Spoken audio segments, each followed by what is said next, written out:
If you just got promoted to management and you're freaking out, good. You should be, because in the next 90 days, you're going to make at least 3 of the 5 mistakes I'm about to show you. And if you make all 5, you'll be back in your old position within 6 months. And worse, you may even stay in management and make everyone miserable.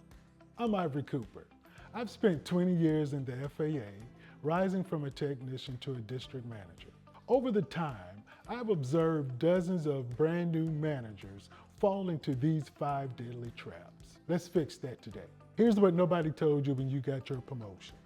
The skills that you have that make you a great employee, your technical proficiency, your aptitude, those skills alone will not make you a great leader, because leadership is a completely different game. Leadership is about getting work done through other people. Leadership is about having those conversations you don't want to have. Leadership is no longer about being the best employee in the room. Leadership is about holding people accountable. And if you don't understand that shift, you're gonna make several of these mistakes that we're about to talk about. Let's get into it. Mistake number 1, trying to stay friends with everyone. Yesterday, you're in the break room with your peers, talking bad about management, and now you're management, and your brain is screaming, I don't want them to think I've changed. So you try to remain buddies, and you avoid the difficult conversations. Here's the truth. You can't be their friends and their manager. It doesn't work. When I first got promoted as a new manager, I tried to keep that exact same relationship with my peers. I avoided giving the direct feedback that I knew needed to be given. I would joke around. One day, when I really had to be the leader and make an executive decision, they pushed back. And it was a challenge. Here's the fix. You need to have the conversation with your team within the first week. Sit down with your entire team and let them know these are the things that are not going to change. My respect for everyone on this team will not change. And I will always be fair, as I've always been.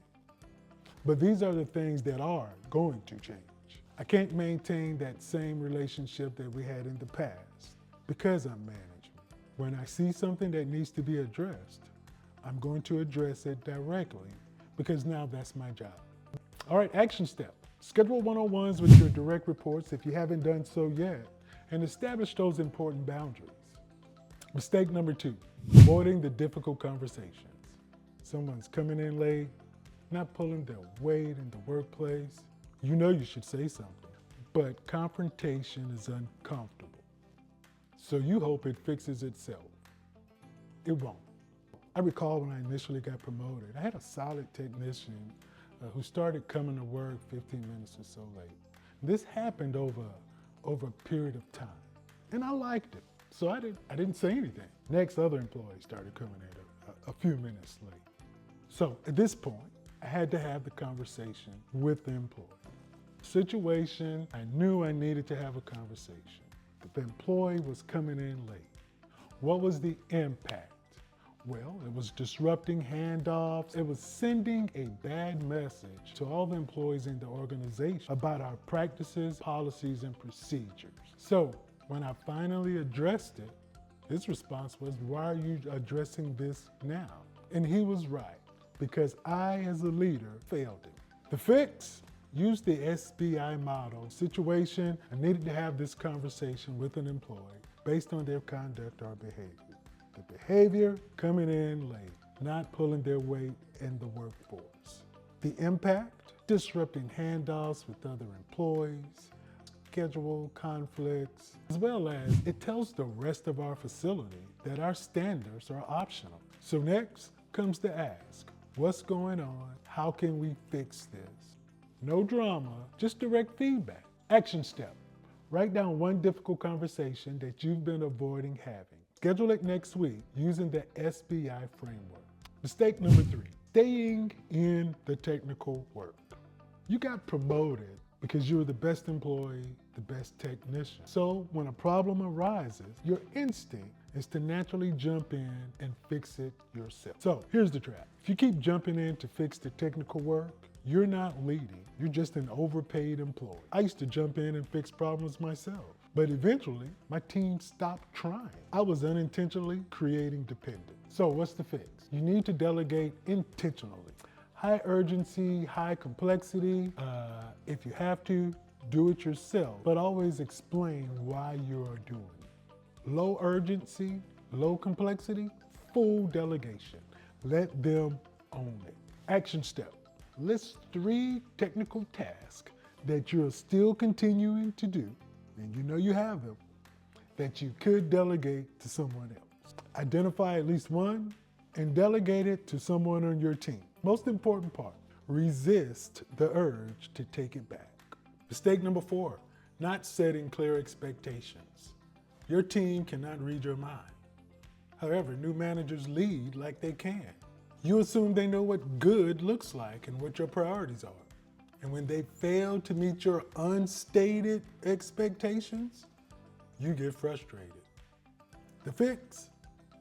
Every week, you communicate your top 3 priorities. Action step. Schedule a 15-minute team meeting this week. State your top 3 priorities and ask if there are any questions. Mistake number 5, becoming a day 1 dictator.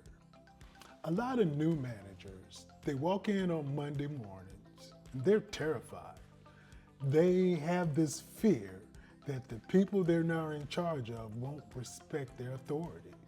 So they immediately begin to whip out the standard operating procedures and start changing the rules, all in an effort to show that they're in charge. Doing this before you understand the why behind current systems, it alienates your veteran employee. You really haven't earned the right yet to come in and change everything.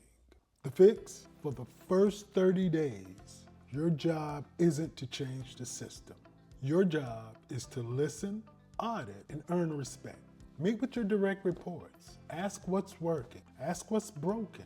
If you're in your first 30 days, no major operational changes unless it's an immediate safety hazard. Learn the culture before you try to rewrite it.